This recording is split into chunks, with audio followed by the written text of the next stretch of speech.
talk about you as a NAWBO virtual member. And I know you shared a bit with me just about how you first discovered NAWBO for your floral business, and then you've since evolved and you have your consulting firm. But talk to me a little bit about like where you were in your business and what you were looking for when you found NAWBO. When I found NAWBO many years ago now, um, I was working full time as a healthcare leader, which I'll say is my main job, and was working. I was in Texas at the time, and used my hobby, basically, of floral design, as a way to actually decrease the stress of the healthcare leadership role.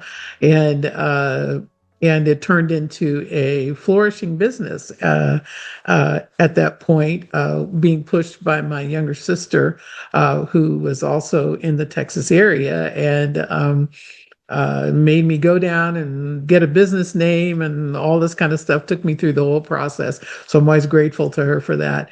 And ended up with the NAWBO chapter there at the time, and participating very much in the conferences and the things that we were doing. And it really helped me to look at it from a different perspective at the time of being your own business owner, while also, your main being in a main role, being employed by a healthcare system.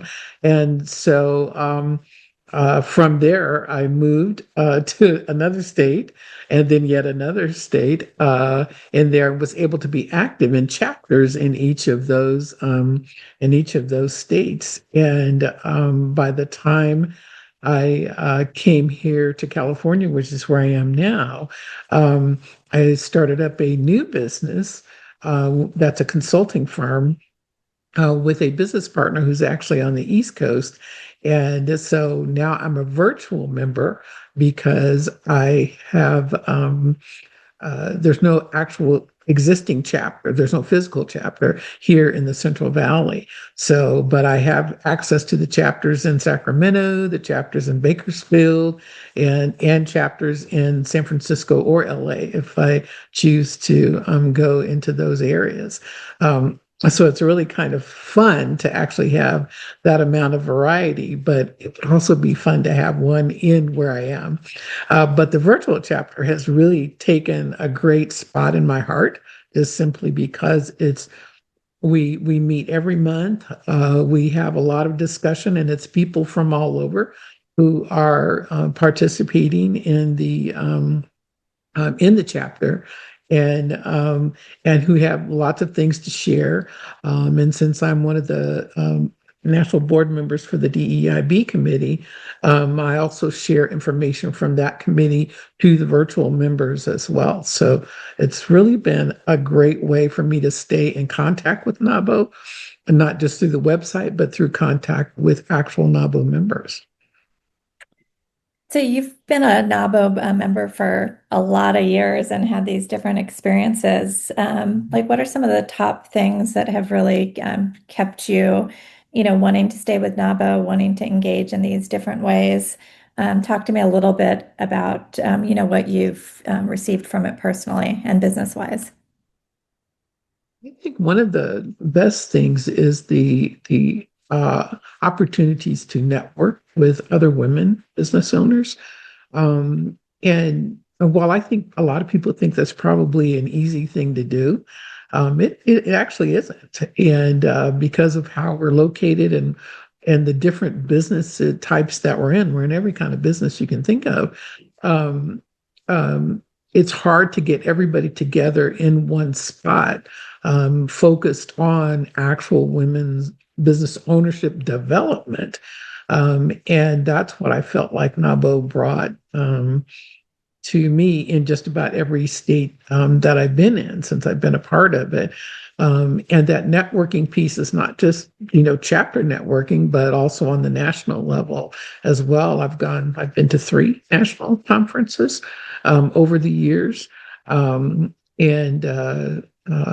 so it's been a great way for me to still connect, and then see people that I hadn't seen in a long time. They're like, yeah, I can't believe So it's like, yeah, it's so good to see everybody. And I've had built some lifelong friendships from those other state chapters and things like that. Because I had a couple of friends still in Maryland who were disappointed that I wasn't able to go to our national conference last year because we were going to meet up. We had already like formed a coffee chat kind of thing we were going to do, and literally do a coffee hop there in DC, and so I wasn't ended up able to go, but it's just that kind of camaraderie, and the resources that I've been given, even if I'm not part of an actual physical chapter. But I'll give an example. For last year, I went to both a virtual lunch and learn on the Sacramento chapter, but also went to the Bakersfield chapter's their annual Women's Day event, and it was fabulous. Both of them were fabulous, and it was lots of resources, lots of information, lots of connections, lots of honoring women's businesses because the caterer and the coffee shop person were all women business owners in the Bakersfield area. And then the lunch and learn in the Sacramento chapter one was again woman business owner that was in the Sacramento chapter that was promoting her retreats and talking about her the work that she was doing with women business owners as well as other business owners. And so it's those kind of things that, it's consistently focused on the highlighting of women's business ownership and the resources that they need in order to be able to make their businesses successful. So I like that part. It's it sounds like I mean you've been on the chapter side, you've been with NAWBO virtually. It sounds like it's been very easy for you to plug in virtually. Would you say that, and kind of how do you choose like what opportunities that you take part in virtually? A lot of times it truly depends on my schedule. So even in my because right now our consulting firm, most everything we do is virtual. So we've had a few things, thankfully, that we have been able to do in person, which I love the in-person connection. So as much as I love Zoom and what it's allowed us to do, to be able to talk to people on a basis that you wouldn't be able to if you had to do it all in person, that in-person connection, there's nothing like it. And when the virtual sessions are offered, if it's in a time frame that I can fit it in, I most assuredly will make time to attend those things, and make sure that I'm a part of those meetings because it's just fun. It's fun to be on and to kind of hear some of the challenges and the opportunities and the accomplishments that we're making. And I think that's what keeps me motivated. So if I can be on a call, I will find any way I can to be on a virtual call so that we actually have so that I stay connected. And also to make sure that people know that I'm out here. I'm out here, guys. Don't forget about me. Um, and and so it's really been nice because a lot of them stay connected with me through the virtual meetings. So they've been an extremely great way to stay connected without having to make that travel because Sacramento and Bakersfield are at least 2 hours from where I am on either side, depending upon which Bakersfield is south and Sacramento is north of me. So, but each of them is about a 2 hour drive. So. It sounds like you've really complemented the virtual experiences, with going to the chapters. And I know you've been to a lot of the national events as well. Like, why do you, when you're kind of choosing the opportunities, and I know every woman business owner is busy and has limited time, like, how do you choose from the chapter opportunities and national opportunities to really make sure you're getting the most out of NAWBO? I think a lot. Well, I'll use, for example, the being on the National DEIB board. because you have to apply to do that, and then they select you to be on the board. And this is actually my second term, and I'm really excited about doing that. And this is actually my first time being on a national board for NAWBO, and so I'm excited about this experience, and I'm excited also because DEIB is one of my services that I provide. I'm a certified diversity executive. And so I use all of that work within the board discussions that we have. And I think I choose because a lot depends on time, a lot depends on availability, a lot depends on funding. All of those kind of things go in that process. And I think that's what makes me choose. So I have like 4 or 5 different factors that have to go into can I do this time? Can I be a part of this? Can I do this? Can I make sure that this is on the schedule? Do I have enough time in my schedule? So there's quite a bit that goes into the decision making of whether or not I can do this nationally, or I can do this locally, or I can do this regionally even. And of course, obviously, Zoom or any other video calling system actually allows you to be able to do that a little more frequently than you would normally. But I usually choose, it's usually either it's time, it's funding, and it's availability.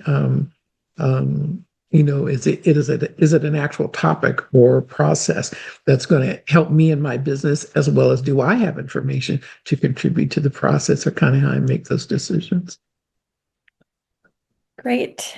So one last question about virtual membership. Um, if you had to describe the virtual community that you've been part of in one word and why, can you speak a little bit about that? One word. That would be so hard to do that. Um, let's see. One word I would, um, eclectic, I think is what comes to mind, because there's not a whole lot of similarities between us that frequently come to the NAWBO Virtual. The very different things that we're doing. We have some similarities. Like there may be a couple of accountants, or there may be a couple of coaches, or there may be that kind of thing. But everybody's doing something different. And so that's what's so much fun. And during the virtual meetings, Rebecca Maxwell, who chairs the group, and Tanya, I can never pronounce Tanya's last name right. Between the two of them, they do a great job of keeping us on track, and two, making sure that everybody feels welcome in the group. And then we spotlight. I've been on Spotlight before with them, where they allow Rebecca or Tanya ask the questions of the spotlighted guest, or the spotlighted virtual member, to see, tell us about your business. What kind of things do you need to know? What kind of customers are you looking for? All of those kind of things. And then we share that information amongst ourselves. As well as do, like, can we connect with each other on LinkedIn? Can we, those kind of things. What do you need? Are there opportunities for us to do, collaborative work? Those kind of things. And so that's been a real positive about the virtual meetings. And it's hard for me to miss one, because sometimes the advocacy meetings are at the same time that the virtual meetings are. And it's very hard to go over to the advocacy meetings when I know that the virtual meetings are really kind of like, I don't know, bring joy to my week is what I will say. Bring joy to my week. I love hearing that. And I love the word eclectic.